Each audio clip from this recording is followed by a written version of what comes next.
I'm Racer's Marshall Pruett. Day one of practice at the Indianapolis 500 is finally done. We tried to do it yesterday. Mother Nature said no, a little bit of rain, but what do we have? We had a freaking Chip Ganassi racing party, and it was looking a little foreboding for everyone else until some cracks were put in that. But for a very decent period of time, we had a Chip Ganassi Racing 1, 2, 3, 4. Prior to that, we had Scott Dixon sitting really strong up there. Crazy number that he put up early, 6-7 minutes into the day. Just nuts how quick he was. Had teammate Alex Palou join him soon in P2. Then we had later in the days, we started to get into kind of happy hour running. Takuma Sato say, I'm taking P1, y'all, in that number 11 CGR Honda. Marcus Ericsson was up there. Really impressive. They were all fairly close on speed as a team until some others jumped up, got a little bit of more tow party going on. Chip Ganassi Racing had 2.5 miles an hour over the next best team. That's something to pay attention to. This is not a total shock based on their outrageous pace all last year. And then obviously Marcus going on to win and the team as a whole, super strong during the race. But we had some really great developments throughout the day that weren't about Chip Ganassi Racing as well. Andretti Autosport wasn't really there so much. Then Marco Andretti jumped up. Later in the day, Colton Herta jumped up. They weighed in. That was really impressive.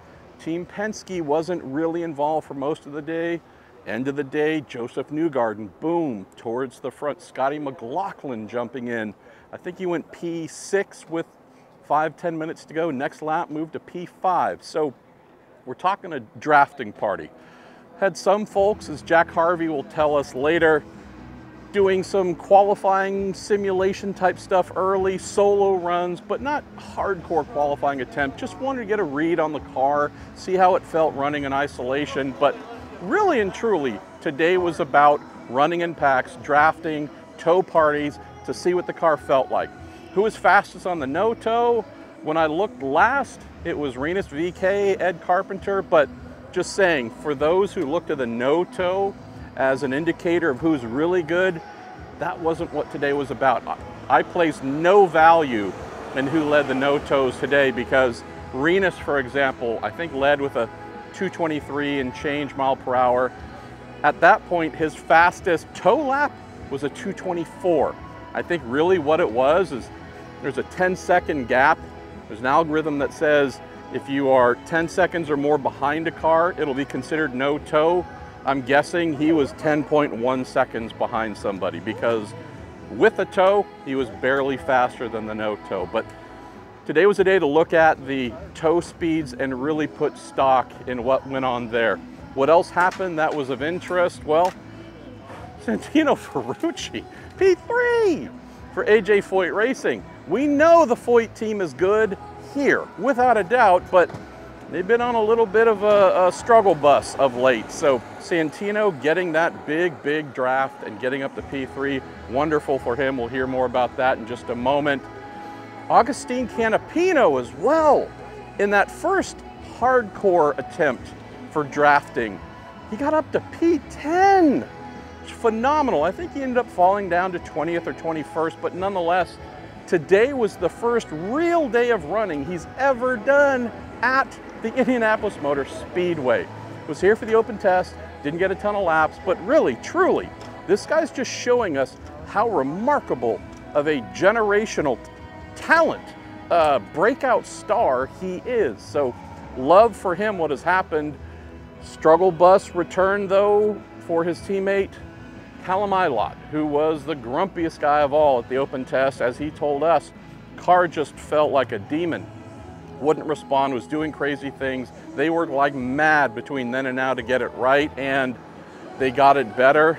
There's just no speed in it. I do wonder, knowing that Juncos Hollinger Racing has many Dallara DW12s at their shop just over the corner from us here, I do wonder if there's going to be a decision made to try another chassis. Sometimes that's the only play left if the one you're in is not giving up the speed you need. Knowing that we have 34 cars here this month, someone's going home. And right now, that number 77 JHR Chevy is not giving indicators that it is going to be in a happy place. Again, it's only the first day, but you get a feel for things. Augustine was down in that lower range and jumped right up. Callum, despite putting in many laps, really went nowhere. Other quick observations for you. Arrow McLaren team was thinking we might see something from them. Last year in the 500, they were very strong. Didn't see it today. Doesn't mean we won't see it tomorrow, but didn't see much in terms of them really busting out and showing us that they had the same kind of pace that had them chasing down Ganassi for the win last year. Let's give some credit to close here on Able Motorsports and RC Enerson, who passed his ROP test today and ended up being 33rd fastest. For those who might think a team that has never turned a lap in IndyCar until this morning at 10 a.m., they're not dead last. And with a little bit more running, I think they could comfortably be P32, P31, maybe even better. But you might think they're going to be welded to the bottom of the scoring pylon. Not the case. We'll see. Again, we expect more teams to find more pace, etc. Maybe they'll create some separation, but maybe they won't. So if you love underdogs, without a doubt, that number 50 red and white Able Motorsports entry for RC Enerson is your team. Last item here before we get to Santino and then Jack. Had a lot of folks asking who's going to go home, who's going to be the one. I know I mentioned that Callum's slowest today. They're got some things to figure out. Confident they will. It's a good team, but I think the answer is probably not going to be this one driver in this team is standing out as the weak one in the herd. If someone crashes in a midfield or lower team tomorrow or Friday, it kind of depends on the time a little bit. If someone crashes early tomorrow in one of those halfway up the order or lower teams, we're going to have real questions about whether they're going to be able to get the car back together, get out, learn what they need to do to then be able to qualify and get in the field over the weekend. If someone puts it in the wall on Friday from one of those midfield or lower teams, I think we're almost guaranteed for them to be the one. Had Graham Rahal just touch the wall a little bit today. No accidents of any real kind though. I'm hoping we have none of them, obviously, but who's gonna go home? No one's standing out now, but be on the alert. If someone gets into the wall with a team where we question whether they're gonna be able to get everything together quickly, get back out in time to learn and find speed, that might be nature's way of saying this isn't the year. All right, let's go with our man, Santino Ferrucci, then Jack Harvey, and we'll be back to here tomorrow with, who knows? We don't pick who we speak to beforehand. We just look at the scoring pylon, our ace shooter here, Max Butler. I actually forgot to tell him who we are going to. Oh, Jesus, look at that. Anders Krohn. I am really mad at you, TSA and Homeland Security, because I have called so many times to say, don't let that guy in. Stephen Wilson I like, Anders Krohn, just human garbage. But nonetheless, we'll be back tomorrow. I forgot to tell Max who we were gonna film with. He just picked it up automatically because he's pretty darn good at what he does. And I'm giving compliments to my shooter and editor here, but that's what you're supposed to do. So I'm Marshall Pruett, we'll see you tomorrow. That's his thumb. One of the things I like to do on opening day of practice at the Indy 500 every year is talk to the driver where you go, all right, I failed. I didn't expect to see you that high up, but thank goodness you did what you did. And today, that is you, Santino Ferrucci. No, you're not 10th, you're not 20th, you're P3, man. You are quick like a bunny right out of the box with this beautiful Homes for Our Troops, AJ Foyt Racing, number 14 Chevy. Obviously, it was a big tow party, but that matters because that's what you do for 500 miles come race day. Tell me about this. Yeah, I mean, you know, it's a tow party for everybody. I mean, we're in full race downforce, race configuration. We've probably made all of 3 changes to the car today. Wow. So, you know, we rolled out, open test wasn't really great for us, just struggled. Rolled out here, did a couple laps, and the first thing I said was, all right, cool, I'm happy. It's go down for a little bit and hang out, and that's exactly what we did. And came back out for a little bit of happy hour running. We got a couple of technical things that we got sorted on the car, which we needed to for the race, but dude, the Chevy power, the Pruett's car, I mean, it's quick.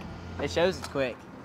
So your team has been fighting like mad to get to a place where you are like today, P3.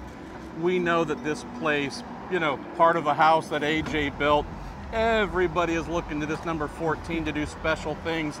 Tell us about, though, that work coming out of the open test, like you said, wasn't great.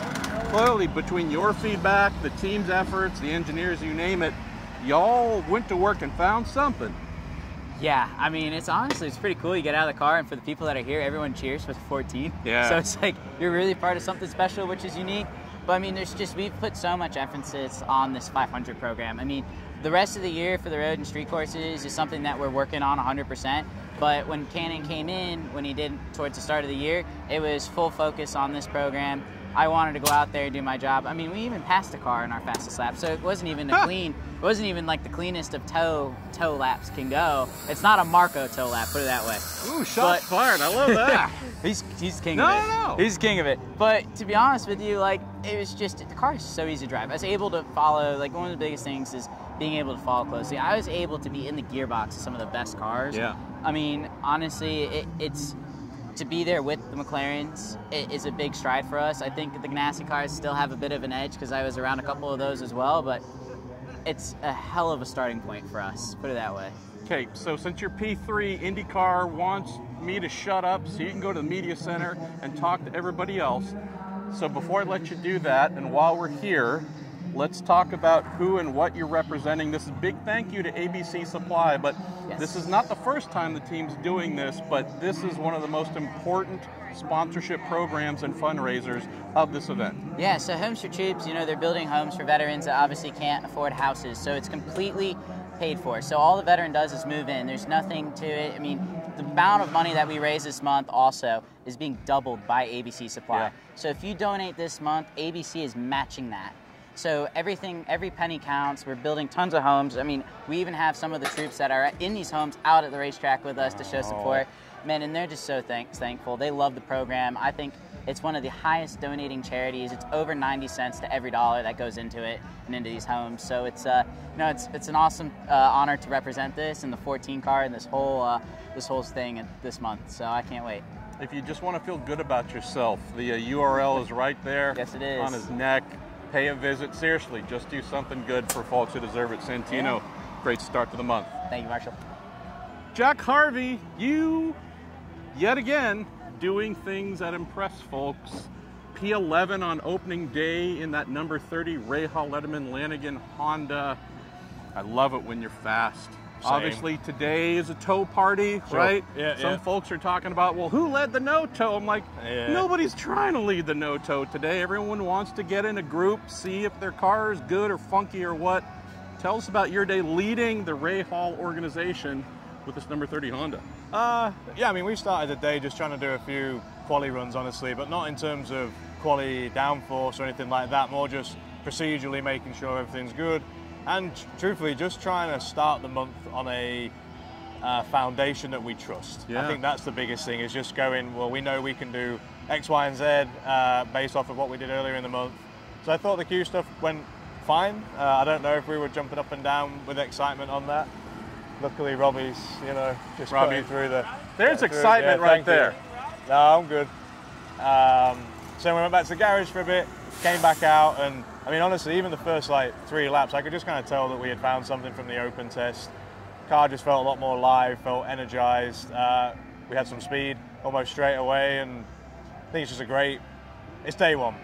Not getting too excited and trying to do like make and spin you through enough, you know, hoops on its own and whatnot. And but I think it has been a good improvement from the open test to now from everybody on the team, and we just want to have a good weekend, man. You know, I think that's all it is. And like I said a minute ago, like, does it matter that we had a great day? I mean, it's just nice. It's a momentum builder. It's what gives you that momentum and the positivity and all the meetings starting tomorrow. And how's tomorrow going to go? I have no idea.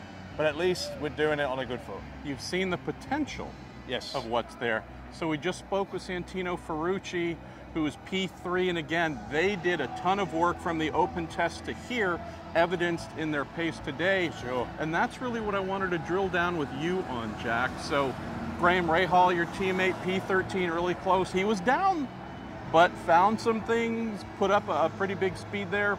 Spoke with Catherine Legg. She said, I know that my speed might not be impressive, but I feel much better in the car. Teammate Lundgaard looked a little down the mouth, so I'm not sure he was so happy, but obviously we saw the great pace of the team just this past weekend during the Indy GP. Yep. So evidence yet again of development, progress, and execution. Yeah. Tell us about on the oval side, because finding pace here, oh, that's a much harder nut to find. It is. You know, I felt like a blind squirrel at this place a few times before, honestly, trying to find that nut.